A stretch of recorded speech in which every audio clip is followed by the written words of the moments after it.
Bonjour à tous, bonjour à toutes. Alors aujourd'hui, il y a un sujet qui nous touche tous un jour ou l'autre, le stress. Alors nous parlerons plus précisément durant cet enregistrement des nouvelles considérations sur le stress. Alors pour ce faire, je vous laisse en compagnie d'Amine Gazmi, notre expert en physiologie et en nutrition. Et pour ce soir, il sera accompagné de Xavier Thierry, qui est ostéopathe, licencié en sciences de la nutrition, qui possède également un master de spécialisation en gestion des risques et du bien-être au travail. Et enfin, il est conseiller scientifique chez Nutrilogix. Alors, je vous laisse en leur bonne compagnie et comme dirait l'autre, à vous les studios. Merci Cédric et merci Xavier. Donc effectivement, le stress est un sujet extrêmement important. C'est une thématique qui est très étudiée, très en vogue, malgré que les études sur le stress datent depuis plusieurs dizaines d'années. On en apprend de plus en plus aujourd'hui et justement à travers cette intervention, on essaiera de parler et de discuter de certains aspects qui, selon nous, sont très souvent négligés et qui concernent donc le stress. On va parler un petit peu biochimie endocrino et puis on va ensuite parler avec Xavier beaucoup plus des aspects anatomiques, des aspects de vascularisation, de contraction musculaire et de leur influence sur le stress. Donc ça, ce sont des sujets qui sont, à notre sens, très importants. Et donc, c'est pour ça que nous avions intitulé cette présentation «Nouvelles considérations sur le stress». Donc, pour commencer déjà, on devrait déjà s'interroger sur la régulation centrale du stress. Et donc, la régulation centrale du stress passe par le système nerveux autonome. Le système nerveux autonome, c'est cette partie du système nerveux, quand on dit partie fonctionnelle et structurelle du système nerveux autonome, qui, en tout cas, en ce qui concerne ici, ce qui nous intéresse par rapport au stress, donc on a besoin de comprendre le fonctionnement du système nerveux sympathique et du système nerveux parasympathique, qui sont les deux branches les plus connues du système nerveux autonome. Donc le système nerveux sympathique, qui est le système nerveux de l'activité, de l'activation métabolique, donc c'est le système nerveux qui va fonctionner à travers des synapses dopaminergiques, adrénergiques et noradrénergiques.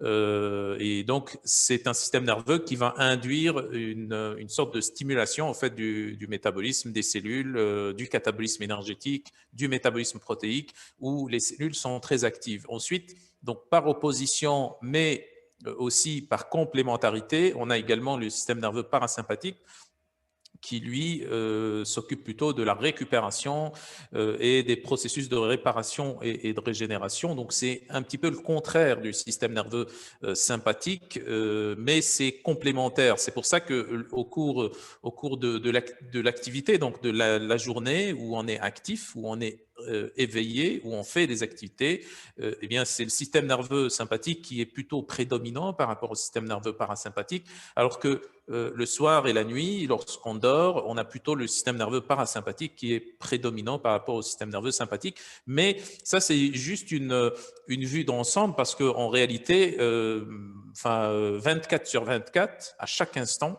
on a des modulations dans cet équilibre qu'on va appeler la balance sympatho-vagale. Donc, on a des modulations où le système nerveux parasympathique augmente légèrement, l'autre diminue un petit peu, et ainsi de suite. Donc, on a une sorte de système de rééquilibrage dans ce sens-là. Et donc, pour parler des voies du stress ou des voies de régulation du stress qui passent justement par le système nerveux parasympathique et sympathique. Donc là, on a deux voies qui passent par le système nerveux sympathique, une voie qui est nerveuse ou neuronale et une autre voie qui est endocrine ou neuro-endocrine. Ces deux voies proviennent directement de l'hypothalamus. L'hypothalamus, c'est un petit peu le centre du système nerveux autonome.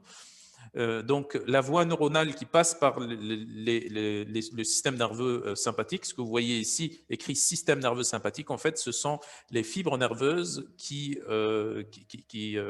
passent par des synapses adrénergiques, non adrénergiques, etc. Donc, des synapses qui appartiennent au système nerveux sympathique, qui sont activatrices. Donc, ces neurones vont activer les médullosurrénales. Donc, médullosurrénales, donc les surrénales, les glandes surrénales, on en a deux. Donc, je pense que Xavier va en parler après en détail.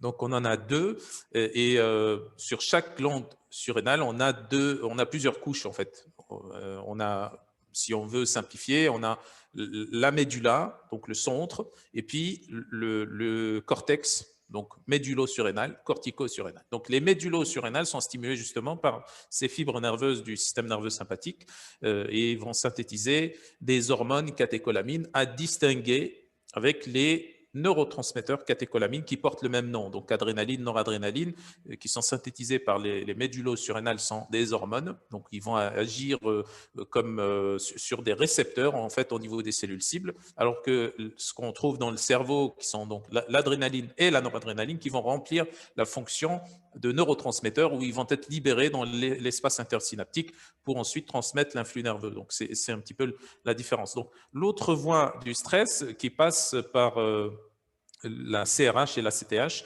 CRH, corticotropin releasing hormone, qui est synthétisée par l'hypothalamus, qui ensuite va stimuler l'hypophyse pour synthétiser la CTH. La CTH va, en tant qu'hormone, se lier sur des récepteurs au niveau des corticosurrénales qui, eux, vont synthétiser les corticoïdes, on va dire, donc minéralocorticoïdes, glucocorticoïdes, etc., qu'on va ici résumer en disant cortisol, tout simplement. Et donc, ce qu'il faudrait comprendre ici, c'est que à la fois le cortisol et la CRH vont se fixer sur l'hippocampe. Donc, l'hippocampe, en fait, il gère la troisième voie de rétroaction. C'est un petit peu le rôle, en quelque sorte, du système nerveux parasympathique, en fait. Parce que ça va gérer l'inhibition de tout le processus de synthèse du cortisol et de l'adrénaline et de la noradrénaline. Donc, c'est un système de rétroaction. Pourquoi? Parce que c'est le cortisol et la CRH eux-mêmes qui vont aller se fixer sur le récepteur au niveau de l'hippocampe. Et en activant l'hippocampe a une activité qui va freiner. Donc, il va envoyer des influx nerveux, c'est neuronal, ça passe au niveau de l'hypothalamus et l'hypothalamus va ralentir, que ce soit son activation du système nerveux sympathique ou également sa synthèse de la CRH. Donc, tout le système va être ralenti. Ce qu'il faudrait comprendre ici, c'est que on a, à travers donc cette voie de rétroaction, un système extrêmement important de gestion du stress. Et la problématique qui se pose ici, on est tous exposés au stress très régulièrement, que ce soit dans notre vie familiale, personnelle, professionnelle, etc. Et donc, cette exposition au stress va produire, comme on l'a vu déjà, donc plus de CRH et plus de cortisol, et ces deux hormones ont des effets toxiques lorsqu'ils dépassent un certain seuil, lorsque ça devient chronique, ils ont des effets toxiques sur l'hippocampe. Lorsque l'hippocampe est intoxiqué, cette troisième voie de rétrocontrôle du stress ne fonctionne plus ou fonctionnera de moins en moins, ce qui va faire qu'on va avoir très souvent des taux de cortisol assez élevés jusqu'à un certain moment, quand ça devient chronique, il y a épuisement, soit épuisement des corticosurrénales, soit épuisement aussi central de l'hypophyse.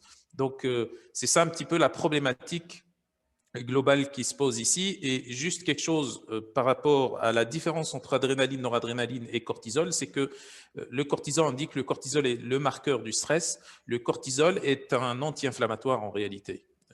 Si on parle par analogie aux médicaments corticoïdes, donc c'est un anti-inflammatoire. Et pourquoi on a besoin d'un anti-inflammatoire au cours du stress? Parce que l'adrénaline et la noradrénaline qui vont activer tout le métabolisme vont produire de l'inflammation, tout simplement. On produit beaucoup d'inflammation, beaucoup de stress métabolique au cours de l'activité et on a besoin d'un puissant anti-inflammatoire dans ce sens-là, qui est le cortisol en réalité. Et donc, pour résumer, on a en réalité des voies qui passent par le système nerveux sympathique et des voies qui passent par le système nerveux parasympathique. Donc, des voies endocrines et des voies neuronales, donc que ce soit la voie de stimulation des médullosurrénales, la voie de stimulation des corticosurrénales par le biais de la CRH et de la CTH, et on a le rétrocontrôle qui est extrêmement important, qui passe par l'hippocampe. Donc, dans ce sens-là, je vais passer la parole à Xavier pour qu'il nous parle un petit peu de la structure, la structure anatomique du système nerveux autonome et probablement aussi d'autres choses sur la thyroïde et tout le reste. Merci. Merci Amine. Donc voilà, je vais d'abord commencer par quelque chose qu'on ne va pas développer de trop. Donc le système nerveux autonome, comme Amine l'a dit, il y a le parasympathique et il y a le sympathique. Il y a aussi, depuis une dizaine d'années, vous le savez bien en tant que nutritionniste et autres, le système nerveux entérique. Donc c'est le système nerveux, donc le plexus mi-entérique de Auerbach, qui reprend, qui influence vraiment le cerveau. Donc ça joue avec le microbiote et ça va vraiment être un élément d'exploration dans les prochaines années à venir, hein. Donc moi, j'aurais bien aimé vous montrer l'aspect du système autonome sous l'aspect anatomique aussi, parce qu'on l'oublie, mais c'est un système qui est vraiment relié à l'anatomie. Ici, on voit sur ce schéma donc le système sympathique. Donc ce système sympathique, il est tout le long de la colonne vertébrale lié à des ganglions qui vont avoir son influence pour aller le plus rapidement possible aux organes pour justement pouvoir gérer ce stress. Admettons, vous vous retrouvez dans une situation de stress, votre cœur, vos poumons, vos bronches, tout doit fonctionner directement pour pouvoir répondre à un élément stresseur et pour pouvoir agir directement. On va noter qu'on voit deux choses sur le schéma. On voit en orange le ganglion cœliaque. On en reparlera parce que c'est un élément qui est modulateur. Comme Amine vous a dit, on est vraiment sur quelque chose qui se module. C'est pas un qui fonctionne, c'est pas l'autre, c'est les deux qui fonctionnent ensemble. Et le ganglion cervical supérieur qui, lui, va être responsable de tout ce qui est le plexus carotidien, va nous augmenter la pression artérielle de la carotide et d'autres. Le système parasympathique, lui, il est complètement schématisé d'une autre manière. Donc, on ne se retrouve pas avec quelque chose qui longe le long de la colonne vertébrale, qui dispatche comme ça. C'est un système qui va fonctionner avec trois pôles.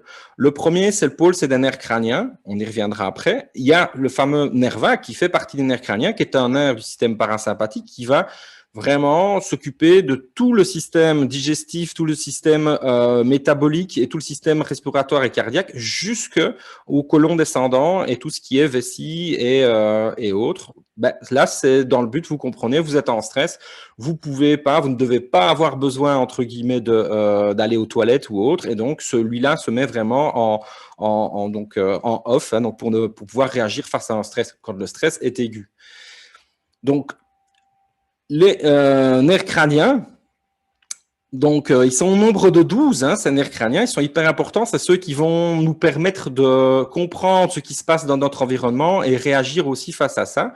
Donc on a le nerf ophtalmique, le nerf optique, les nerfs oculomoteurs, le nerf trijumeau, très important, vous verrez pourquoi au niveau de l'hippocampe, le nerf facial, le vestibulo-cochléaire pour l'équilibre, le glossopharyngien qui joue avec la langue et qui est responsable aussi d'une partie de la pression artérielle, ce fameux nerf vague, le nerf accessoire qui est un nerf qui va diriger la mobilité du cou et la tension qu'on peut avoir sur le trapèze, le sternocléidomastoïdien et l'hyoglosse.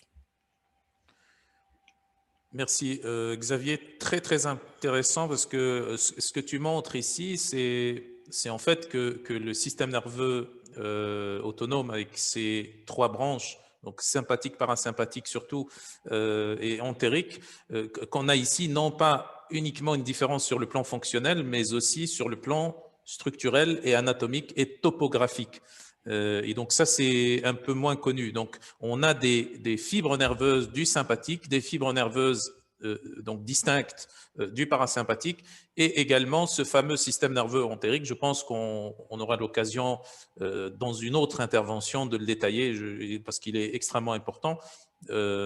Et donc, je te laisse continuer pour le reste, je pense pour la thyroïde et la vascularisation de la thyroïde. Alors, je vais juste d'abord revenir sur ce fameux nerf vague. Donc, le nerf vague, il va vraiment innerver l'entièreté du système métabolique. Il sort au niveau du trou déchiré antérieur. Et vous comprendrez par après que si vous avez des tensions au niveau cervical, vous allez l'influencer par compression. Il y aura une moins bonne, entre guillemets, conduction nerveuse. On va un petit peu s'attarder sur la vascularisation et l'innervation du cou parce qu'on va se rendre compte que si on a un cou qui est tendu, lié au stress, on va avoir beaucoup de facteurs fluidiques qui vont être limités, que ce soit la conduction nerveuse, que ce soit la vascularisation. Donc ici, on voit sur une vue latérale superficielle côté gauche et côté droit la vue un peu plus profonde, le plexus cervical. On voit qu'il y a un grand muscle, hein, donc on appelle le sternoclédomastoïdien, qui est un muscle qui part d'ici de la mastoïde, donc qui est à l'arrière de l'oreille et qui va s'insérer sur le sternum et la clavicule, qui est responsable du mouvement de rotation de la tête et en partie de l'inclinaison, mais qui, si est mis sous tension, va comprimer l'entièreté des structures que vous pouvez voir ici, qui sont les carotides, qui sont le tronc brachiocéphalique, le thyrocervical, le nerf vague, le nerf accessoire et aussi un nerf responsable de la respiration en partie, le fameux nerf phrénique. Ce nerf accessoire, c'est un des nerfs qui vient donc des nerfs crâniens qui sont reliés au noyau du pont, donc tout ce qui est conduction du système vivant un peu au niveau céphalique et qui ont des corrélations avec le nerf vague. Donc, si vous mettez en tension votre trapèze, si vous mettez en tension votre sternoclédomastoïdien, directement déjà par conduction, vous influencez le nerf vague qui va être responsable de désagréments au niveau digestif, au niveau respiratoire. On peut le voir ici, ce nerf vague, je ne sais pas si on voit avec non, on ne voit pas avec la petite souris, mais on peut le voir que ce nerf vague, il longe, hein, donc il longe la carotide et la veine jugulaire pour rentrer après directement au niveau du thorax. Justement, parlant du nerf vague, il innerve en partie donc il est appelé nerf pneumogastrique parce que pneumo est donc poumon et gastrique. Le poumon, lui, il est innervé par différents systèmes parce que c'est un organe, des organes importants pour notre mode de fonctionnement. Donc, il joue sur le nerf pneumo-hémogastrique qu'on voit ici, donc le nerf vague en bleu, hein, donc qui sert vis-à-vis du nerf accessoire. On a le diaphragme qui est innervé sur les 4 premières vertèbres cervicales, donc surtout ces 4 hein, qui nous permet. Et par contre, au niveau des fibres sympathiques, là, c'est encore en dessous, c'est au niveau de tout ce qui est des 4 premières vertèbres thoraciques. On y reviendra après sur les ganglions du système nerveux sympathique qui vont influencer aussi notre respiration. Donc, vous imaginez maintenant, et vous comprenez facilement que si on commence à avoir des tensions au niveau, entre guillemets, cervical, déjà, on a une influence sur ces nerfs qui sont d'une importance capitale pour le bon fonctionnement normal d'un individu. Et donc, il faut éviter, entre guillemets, de les mettre sous tension, éviter d'avoir ce feedback, cette boucle feedback de stress qui apparaît. On voit aussi que les muscles qui servent donc à la respiration, ici on voit sur ce schéma, que souvent on dit oui, il y a le diaphragme, mais on a tout ce qui est intercostal, on a tout le muscle sternoclédomastoïdien qui ne sont pas des respirateurs directs, mais dès qu'on a une activité, qui se mettent en marche. On a donc ces sternoclédomastoïdiens, ces scalènes. Les scalènes, il faut savoir que notre nerf phrénique passe dessus, qui se mettent en action quand on a une respiration qui est un peu plus active. Sur l'aspect vasculaire, là, on a une couche qui est assez superficielle sur ce schéma. On voit qu'on se retrouve justement avec des muscles qui vont, les sternoïoïdiens, tous les muscles de la loge antérieure du cou, qui vont avoir une tendance aussi à protéger notre thyroïde, mais à la mettre sous compression si on se retrouve un peu stressé. C'est pour ça qu'on remarque qu'on a quand même beaucoup plus de facteurs de problèmes de thyroïde chez des gens qui sont stressés, tout simplement parce qu'il y a une diminution de la vascularisation liée au sternoclédomastoïdien et liée aussi aux muscles stéroïoïdiens. Donc là, sur cette vue latérale profonde, on aperçoit donc notre ami la thyroïde. On aperçoit aussi le sinus carotidien et le ganglion cervical supérieur. Donc on peut remarquer que la thyroïde, elle est vascularisée par 2 artères, une qui vient de la carotide antérieure, hein, donc pour l'artère thyroïdienne supérieure, et une qui vient au niveau du tronc thyrocervical, cervico-brachial, donc qui vient de l'artère sous-clavière. Donc tellement la glande est importante, le corps a bien prévu par rapport à ça. Là, on se rend compte qu'on est sur les muscles profonds et que tout ce système de ganglion cervical supérieur du sympathique, si jamais on a des tensions au niveau de la gorge, si on a des tensions au niveau de la bouche ou au niveau du cou, on va malheureusement influencer la conduction. Hein. Donc, c'est pour ça qu'il faut justement essayer d'avoir un relâchement à ce niveau aussi. Amine, tu voulais rajouter quelque Oui, chose? est-ce que tu penses que par rapport au schéma que tu avais montré juste avant, est-ce que tu penses que donc ces tensions qu'on a au niveau du cou, donc le sternocléidomastoïdien avec le trapèze et d'autres muscles, est-ce que tu penses que ces tensions-là peuvent avoir aussi un effet sur des structures sous-jacentes, notamment sur la partie de la bouche? Je pense que tu en avais parlé très rapidement. Et également, donc, est-ce que ça pourrait avoir aussi un impact sur des structures paracérébrales, comme par exemple l'hypothalamus ou l'hippocampe? Donc, quand on a ces tensions-là et cette mauvaise vascularisation, est-ce que c'est uniquement local ou est-ce que ça pourrait aller plus haut? Alors oui, ça pourrait aller plus haut. Donc sur ce schéma-ci, on ne sait pas trop le développer, mais on a donc les carotides. On voit juste un petit peu plus bas que le tronc, hein, donc cervico-brachial. On voit une artère qui monte et qui va joindre entre guillemets l'arrière du crâne et la partie profonde donc au niveau de tout ce qui est du tronc, de l'amygdale, du cervelet, hein, et donc tout ce qui est optique et hippocampe. Donc on sait que si on serre les dents, si on a une langue qui est toujours sous tension, on diminue la vascularisation et on diminue l'innervation sur ces structures, ce qui crée une boucle feedback négatif sur le cortisol et sur cette notion d'hippocampe, quoi. C'est pour ça que souvent aussi, quand on est stressé, on serre les dents, mais c'est pour ça aussi que quand on a un stress aigu, style un bruit, on va avoir une tendance à serrer les dents. Donc, si on fait ça de manière continue, ben là, on va justement engranger des éléments négatifs vis-à-vis de l'hippocampe et des structures comme l'hypothalamus, oui. Oui, je pense que en fait, quand tu parles là de muscles sternocléidomastoïdiens, trapèze, masséter, etc., je pense que c'est des chaînes musculaires en fait qui fonctionnent ensemble. Et quand tu serres les dents, tu as plus tendance aussi à serrer le cou. Et quand tu serres le cou ou les trapèzes, tu as aussi plus tendance à serrer les muscles plus hauts. Tout à fait. Ouais. Ben nous, on a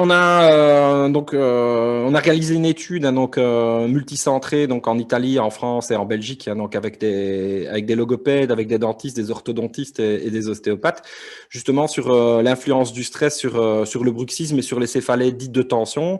Et on arrive en jouant sur certains paramètres donc qui sont plutôt des paramètres d'éveil neurosensoriel, donc de dire que les patients se rendent compte de leur langue qui est mise en tension, leur mâchoire qui est serrée, a influencé des paramètres liés à la douleur, liés au cortisol.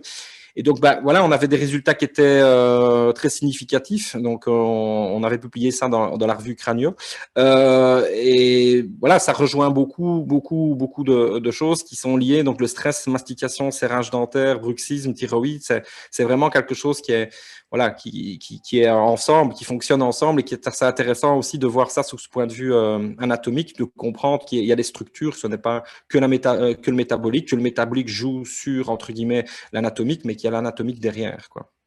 Oui, je pense aussi que ça aurait aussi une influence sur tout ce qui vient plus bas, comme tu l'as expliqué, sur les poumons, sur la respiration et tout le reste. Ouais. Mais ça, Amine, tu vas voir, on le voit un peu plus tard, un peu plus loin dans la présentation, parce que ben voilà, il faut savoir que au-dessus de C4, le nerf phrénique est là. Dès que quelqu'un a une fracture de C4, malheureusement, s'il n'y a pas un poumon d'acier qui permet de valoriser la respiration, derrière la personne décède parce qu'il n'y a plus du tout de respiration. Donc toute cette tension au niveau cervical qu'on se crée, hein, donc c'est pas quelque chose de positif pour bien vivre sa vie. Donc, la vascularisation de la thyroïde, comme je vous l'ai dit, c'est une glande qui est assez importante. Hein. Donc là, je ne vais pas vous rappeler son modèle de fonctionnement. Par contre, bah, on se rend pas vraiment compte souvent quand on parle de cette glande qu'elle est hyper vascularisée. Donc c'est une glande qui a vraiment besoin de ça. Et donc elle est protégée par des structures hein, qui sont les muscles hein, homoyoïdiens, le sternoyoïdien, le sternothyroïdien. Donc quand quelqu'un a, et là on peut voir justement l'osioïde qui, elle, le reva vers la mâchoire et crée le plancher de la langue. C'est pour ça, quand je vous disais, bah oui, si vous avez la langue tordue, mais quand on dit que quelqu'un a la gorge serrée, c'est souvent dans des situations de stress. Et donc là, on peut se rendre compte que, par exemple, si jamais on a l'homoyoïdien, qui est le muscle qui reprend la jugulaire et qui est serré, bah, vous avez un moins bon retour veineux. Vous avez un moins bon retour veineux sur la carotide, donc les jugulaires, mais vous avez aussi des points de compression liés, entre guillemets, à la carotide. Donc là, on reprend sur ce schéma. Maintenant on en a déjà parlé, vous vous rendez compte qu'effectivement, ces structures sont assez importantes et quand elles sont mises en tension, elles ont vraiment une énorme influence. On parlait du sinus carotidien. Justement, notre ami le sternoclédomastoïdien qui est innervé par le nerf accessoire, qui lui-même est sous dépendance en partie du nerf vague, il comprime ce sinus carotidien. Ce sinus carotidien, il est responsable de la pression artérielle, il est responsable du contrôle du gaz carbonique, du CO2. Et donc, si maintenant j'ai une tension au niveau du sternoclédomastoïdien, au niveau des scalènes, je vais augmenter ma tension artérielle. Donc, rien qu'en diminuer cette tension au niveau du stress, on diminue déjà aussi la pression artérielle. Donc, ça, ce n'est pas un élément qui est qui est du vent, c'est vraiment physiologique. On va regarder maintenant la vascularisation et l'innervation du diaphragme et des muscles respiratoires. Donc, souvent, on dit c'est juste le diaphragme, mais ce n'est vraiment absolument pas que ça. Donc, sur cette partie thoracique, vous voyez ici en jaune tous les nerfs, tous les ganglions du nerf du système sympathique, donc qui sont sur le bout de la colonne. C'est souvent ça en ostéopathie où on va dire ah oui, on manipule une vertèbre, donc on restaure de la mobilité pour qu'un ganglion du système nerveux sympathique thoracique fonctionne mieux. C'est là où on peut avoir certaines personnes qui font certaines techniques. Qu'est-ce qu'on voit aussi, c'est que tout ça descend à travers notre œsophage. Et donc, si jamais on a justement, on peut plus facilement comprendre pourquoi on a des brûlures d'estomac une fois qu'on a un peu de stress. Et on voit un peu plus bas, donc le plexus et ganglion cœliaque qui sont ici en bas. Cette partie thoracique, elle va au niveau du ganglion stellaire. Donc, le ganglion stellaire, c'est le ganglion qui est juste au-dessus, entre guillemets, de la clavicule. Influencer tout ce qui est carotide, tout ce qui est vasculaire. Donc, on comprend que si on a une tension au niveau de la carotide, si on a une tension au niveau de la clavicule, voilà, on est parti pour une augmentation de la pression artérielle. C'est pas très intéressant pour vivre heureux, pour vivre un peu déstressé. Donc là, on revoit un petit schéma anatomique qui nous montre un peu les scalènes, qui nous montre un peu la glande thyroïde, et on peut voir qu'on a énormément de nerfs qui vont justement sur le sinus carotidien, qu'on a énormément de nerfs et de systèmes qui sont présents là-dessous. Donc, ça vaut la peine de voir qu'on a vraiment des sinus ici et que quand on va avoir une tendance à relever les épaules, que ce soit avec une position assise qui soit mal formulée, que ce soit justement par rapport à un stress, c'est pas quelque chose d'intéressant quand vous vous rendez compte de tout ce qui passe par là-bas. Donc, les muscles de la respiration, souvent, on les montre un petit peu comme ça. Donc, je vous avais déjà touché un mot sur les sternoclédos et sur les scalènes, qui sont des muscles qui travaillent beaucoup plus qu'on ne le pense. On parle souvent des intercostaux, on parle souvent du diaphragme, mais on oublie surtout, c'est les muscles abdominaux, qui sont des muscles expiratoires, mais qui sont des muscles qui permettent de gainer, et aussi deux muscles très importants que sont les psoas et les muscles carrés des lombes. C'est vraiment un système respiratoire. Ce n'est pas, donc le diaphragme est une coupole qui doit être prétendue. Donc ça, c'est ce qu'on voit souvent dans les livres.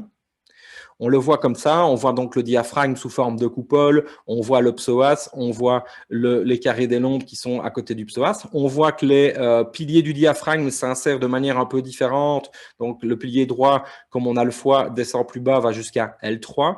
Le pilier gauche, comme il n'y a pas de foie, donc il s'insère à L2. Ça, de nouveau, c'est beau, c'est bien, mais c'est pas vraiment la réalité. La réalité, c'est ceci, c'est ce qu'on voit ici sur l'image de gauche. On voit que tout est un ensemble. Et donc, c'est important de se rendre compte que si maintenant on ne sait quasi pas dissocier quels sont les muscles qui appartiennent au diaphragme, quels sont les muscles qui appartiennent au psoas, c'est un ensemble qui nous permet justement de mieux respirer une fois qu'on est bien droit, une fois qu'on a cette possibilité d'avoir des psoas qui sont en bonne tension pour pouvoir faciliter entre guillemets la respiration.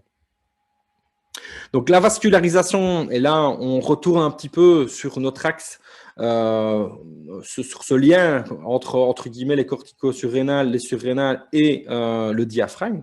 Donc on peut remarquer que l'artère qui vascularise entre guillemets le diaphragme est exactement la même artère qui vascularise entre guillemets la partie supérieure de la corticale des surrénales.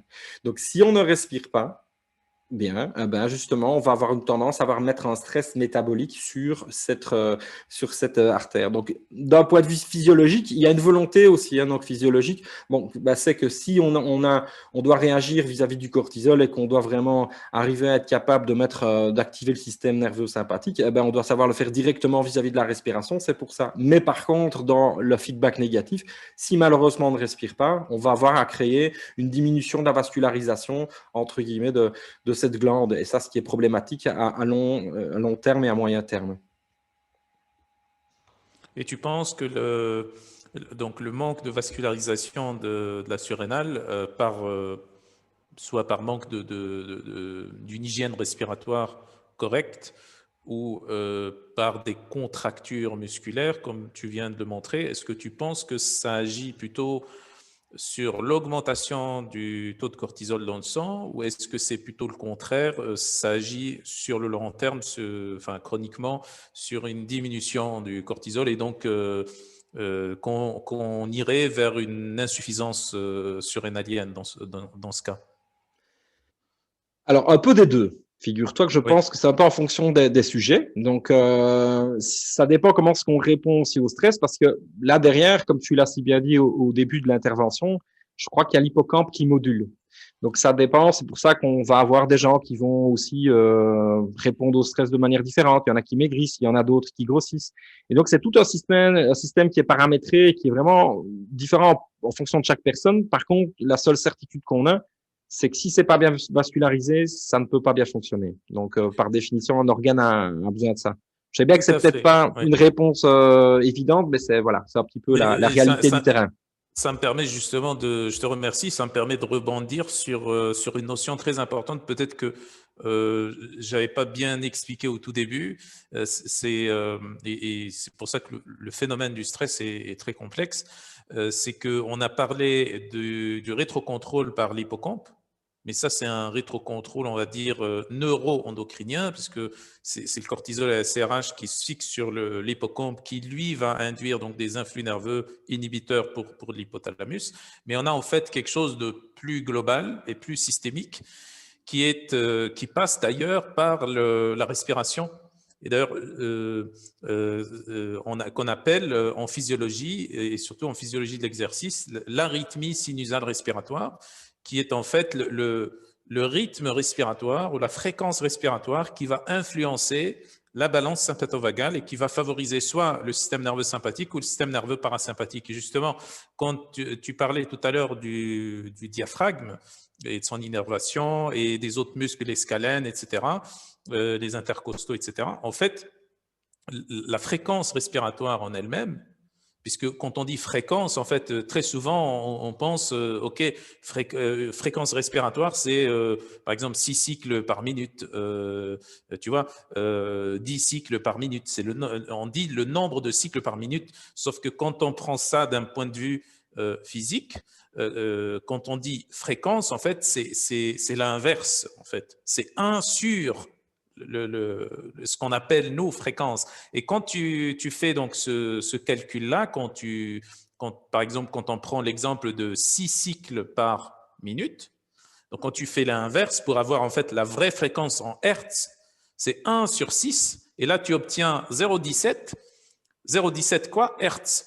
Et en fait, quand tu regardes sur cette fréquence-là, quand on fait une analyse spectrale de l'activité du système nerveux sympathique et parasympathique, quand tu regardes sur cette fréquence de 0,17 qu'on obtient à travers donc 6 cycles de respiratoire par minute, tu trouves que ce 0,17, il se trouve en fait dans l'intervalle de fréquence en Hertz de l'activité du parasympathique. Parce que l'activité du parasympathique en Hertz, ça commence dans 0,15 jusqu'à 0,4, voire dans certains cas 0,45. Et quand tu descends en dessous de 0,15, en fait, quand tu prends par exemple l'exemple d'une respiration à 7 cycles par minute, donc là, tu es déjà en dessous de 0,15 et tu es déjà dans le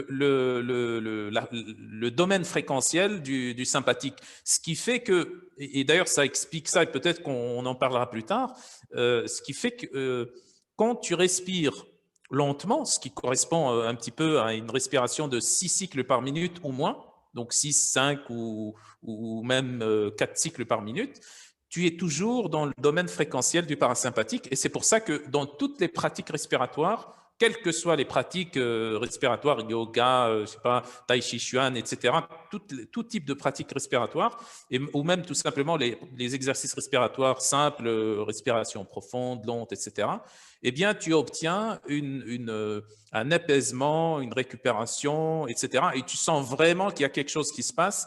Et ça, en fait, c'est l'activité du système parasympathique. Et dans le sens contraire, quand tu regardes au niveau de l'activité physique, tu as une fréquence en général supérieure en général à 7, 8, voire plus, quand le travail est intense, de cycles par minute. Et là, tu es dans le domaine fréquentiel du sympathique.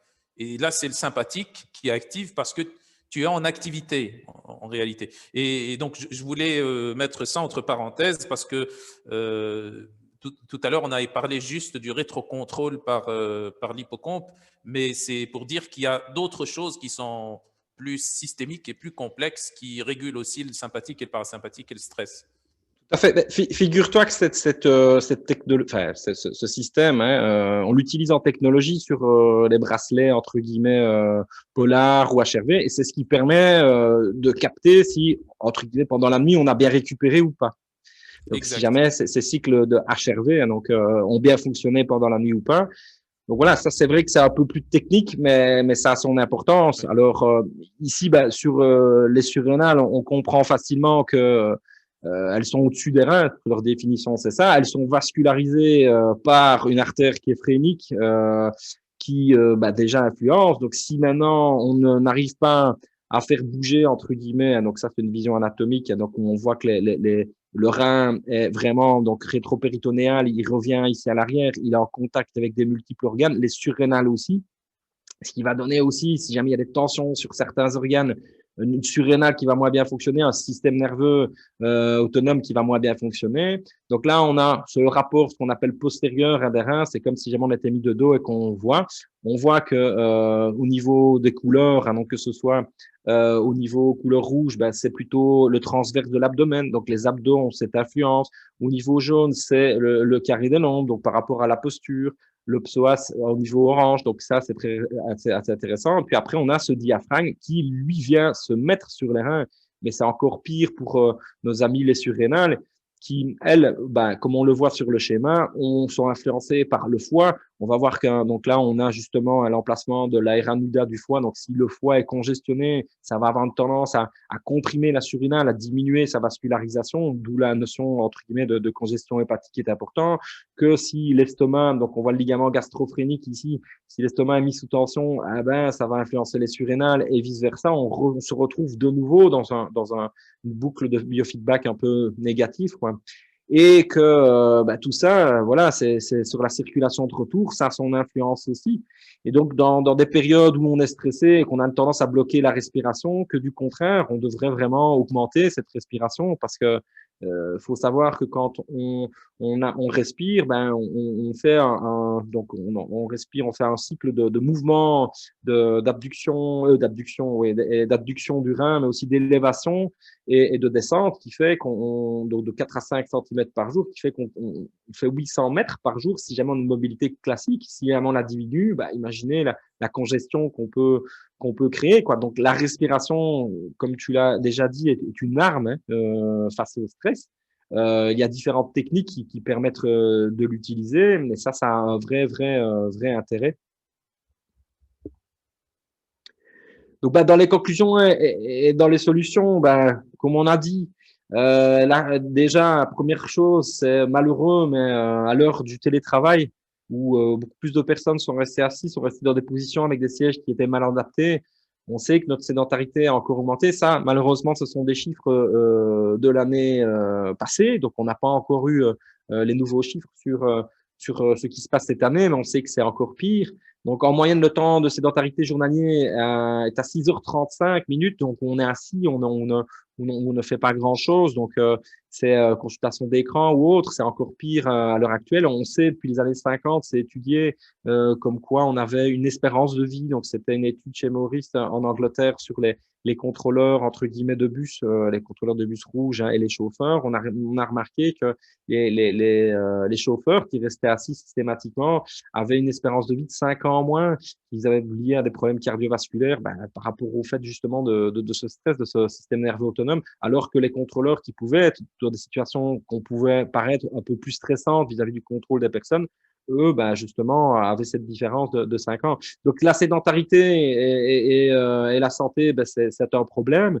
Donc, là, les Anglais commencent à dire sitting is the new smoking. Donc, ça, il faut vraiment essayer de penser à quand vous êtes en télétravail ou même quand vous êtes au travail, c'est de bouger. Donc, c'est de ne pas rester, entre guillemets, plus de 20 minutes assis. Donc, essayer d'utiliser des petits nudges, donc des petites incitations, mettre des petites gommettes sur votre écran, essayer de mettre la poubelle un peu plus loin, essayer de favoriser la prise d'escalier au lieu d'un ascenseur, aller mettre sa voiture un peu plus loin. Tout le monde le sait, mais là, vous comprenez vraiment la vraie réalité, que ça a un effet sur votre stress et sur votre bien-être. Je te laisse un petit peu décrire les autres solutions. Merci beaucoup, Xavier. Donc, effectivement, donc, la sédentarité, c'est la principale problématique actuellement, parce que il y a très longtemps, nos ancêtres bougeaient beaucoup plus que maintenant. Et donc, le fait que maintenant, on est obligé, bien sûr, nos ancêtres auparavant étaient obligés de bouger. Et maintenant, on est obligé de ne pas bouger. Donc, il faudrait trouver des solutions comme tu l'as bien décrit. Et c'est pour ça que l'activité physique est très, très importante pour le stress. On a l'activité physique donc, qui va permettre de régler ou réguler. Et ça, on le trouve dans la littérature scientifique. Il y a tellement de littérature là-dessus que c'est indiscutable que l'activité physique règle la balance sympatho-vagale. Ça permet de stimuler le système nerveux sympathique, parce que c'est au cours de l'activité physique qu'on mobilise le système nerveux sympathique qui ensuite, donc, après l'arrêt de l'activité physique, donc, il va y avoir une compensation du système nerveux parasympathique et il va y avoir cet équilibre qui se crée en réalité. Et la problématique de la sédentarité, si on la voit d'un point de vue équilibre de la balance sympatho-vagale, c'est que quand on est en sédentarité, c'est quoi? C'est qu'on ne bouge pas, on mange en grande quantité et on grignote, etc., des aliments qui sont hyper caloriques, hyper sucrés, etc. Et en fait, tous ces éléments induisent le système nerveux parasympathique. Et quand on a le système nerveux parasympathique au cours donc d'un début de processus de sédentarité, quand on a un système nerveux parasympathique élevé, avec le temps, le système nerveux parasympathique s'effondre et laisse sa place au système nerveux sympathique. C'est pour ça que, par exemple, chez des patients obèses ou qui ont les différentes composantes du syndrome métabolique, on observe, si on regarde sur la balance sympatho-vagale, on observe que c'est le système nerveux sympathique qui est prédominant. Et là, on se dit, il y a quelque chose de contre-intuitif. Le système nerveux sympathique, c'est le système de l'activité, de l'activation métabolique, etc. Pourquoi la personne est obèse? C'est justement parce qu'en fait, la balance sympatho-vagale ne fonctionne plus de la même façon. Il n'y a plus un pôle sympathique d'activation fort et un pôle parasympathique de récupération fort qui s'alternent régulièrement et qui s'opposent. Il n'y a qu'un seul en fait pôle qui fonctionne, qui est le système nerveux sympathique, parce que l'autre composante qui est le parasympathique s'effondre parce qu'on la sursollicite par un excès de repos et un excès de récupération et un excès d'alimentation. Et donc, d'où, dans ce sens-là, donc l'activité physique qui est extrêmement importante. Dans l'autre sens aussi, donc on a tout ce qui est pratique respiratoire.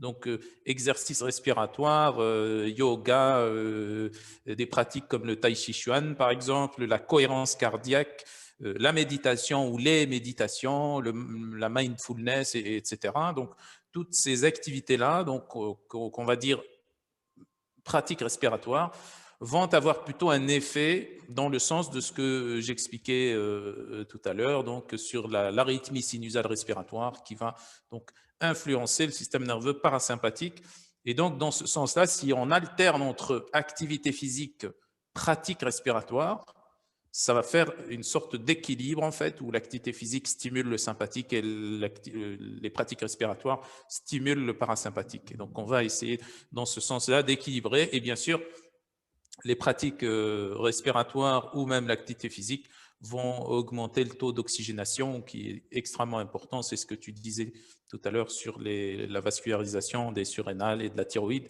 qui est très importante. Ensuite, on a également une autre cible qui est très importante, qui est l'hippocampe. Et d'habitude, quand on parle de l'hippocampe, en fait, c'est toujours lié à l'amygdale. Parce que, en quelque sorte, l'hippocampe, c'est le centre de la mémoire et de l'apprentissage, mais plutôt l'amygdale joue en quelque sorte un rôle d'amplificateur en fait de ce qui est enregistré dans l'hippocampe. C'est pour ça que l'amygdale est très associée aux émotions et que c'est pour ça qu'aussi quand on est exposé à des émotions extrêmement fortes, voire même parfois traumatisantes, l'amygdale est surexcitée. Ça envoie des stimuli extrêmement forts et puissants sur l'hippocampe. Et l'hippocampe, on dit donc carrément, physiologiquement, que l'hippocampe débranche le cortex cérébral. C'est pour ça que dans le cas d'émotions trop fortes, on ne réfléchit plus, comme quand on est au calme, etc. Et donc, le stress, donc les situations stressantes, le stress aigu, peut être considéré donc, dans ce sens-là, comme une émotion forte, comme donnant une émotion forte. Donc, il faudrait protéger le complexe hippocampe-amygdale. Et donc, ça, c'est très, très important. Les protéger contre quoi? Contre l'intoxication par le cortisol et la CRH. Et donc, dans ce sens-là, on a plusieurs solutions. Il y a différentes solutions qu'on pourrait peut-être détailler dans de prochaines vidéos. Il y a des solutions phytothérapeutiques, il y a des solutions micronutritionnelles, il y a même des solutions pratiques qu'on peut faire chez soi. Et donc là, pour ne pas rallonger encore l'intervention, je pense qu'on laissera ça pour d'autres interventions. Également, on a aussi une autre cible d'autres cibles par rapport aux neurotransmetteurs. Et les neurotransmetteurs sont très importants. Très souvent, quand on dit gestion du stress, on pense automatiquement aux neurotransmetteurs du parasympathique, aux neurotransmetteurs inhibiteurs. Or, en fait, ce qu'il faudrait avoir, c'est justement des neurotransmetteurs activateurs et inhibiteurs. Pourquoi? Parce que au cours du stress, au cours de la situation stressante, il faudrait avoir suffisamment de neurotransmetteurs pour pouvoir gérer ce stress, pour pouvoir gérer positivement ce stress. Alors que ensuite, donc après, donc l'activité ou la situation stressante, il faudrait avoir plutôt des neurotransmetteurs inhibiteurs pour ensuite inhiber donc toutes ces adaptations au stress, à la situation stressante. Et donc, il faudrait avoir un équilibre. C'est toujours un équilibre en réalité. C'est pour ça que ici, ce qu'on pourrait proposer, bon, il pourrait y avoir d'autres solutions aussi, mais par exemple, comme neurotransmetteur inhibiteur, on a le fameux GABA. On peut avoir aussi des précurseurs aussi et des cofacteurs de la synthèse de la sérotonine, par exemple, qui est un autre neurotransmetteur inhibiteur du parasympathique également, donc avec le fameux 5-HTP, 5-kétoxytryptophane, la vitamine B6, la vitamine D, également les oméga 3. On sait que les oméga 3, que ce soit les EPA et les DHA, vont agir sur la libération. Donc les DHA agissent sur la libération de la sérotonine dans l'espace intersynaptique et puis les EPA vont plutôt favoriser la fixation de la sérotonine sur ces récepteurs dans la membrane postsynaptique. Également, on peut avoir donc la B6 qui est très importante comme cofacteur, la tyrosine aussi, puisque la tyrosine est un précurseur des catécholamines. Catécholamines qui sont les neurotransmetteurs du système nerveux sympathique, donc dopamine, adrénaline, plutôt dopamine dans la voie métabolique, c'est tyrosine, L-dopa, dopamine, noradrénaline, adrénaline. Et donc, on peut rajouter aussi d'autres cofacteurs comme la vitamine C, qui va convertir la noradrénaline en adrénaline, ou alors la vitamine B6 aussi, qui convertit la L-Dopa en dopamine, etc. Donc, on peut avoir d'autres solutions, hein, par exemple le mucuna pruriens, qui est bien titré en L-Dopa, donc pourrait remplacer la tyrosine, puisque la tyrosine est un précurseur de la L-Dopa. Donc, on pourrait soit recommander la tyrosine en elle-même ou directement la L-Dopa. Et puis également, ce qui est très très important, c'est le sommeil également. Et ça, on observe que chez les personnes qui souffrent de différentes composantes du syndrome métabolique ont des problèmes de sommeil, ont un sommeil de très mauvaise qualité, soit à cause donc du dérèglement de cette fameuse balance sympatho-vagale.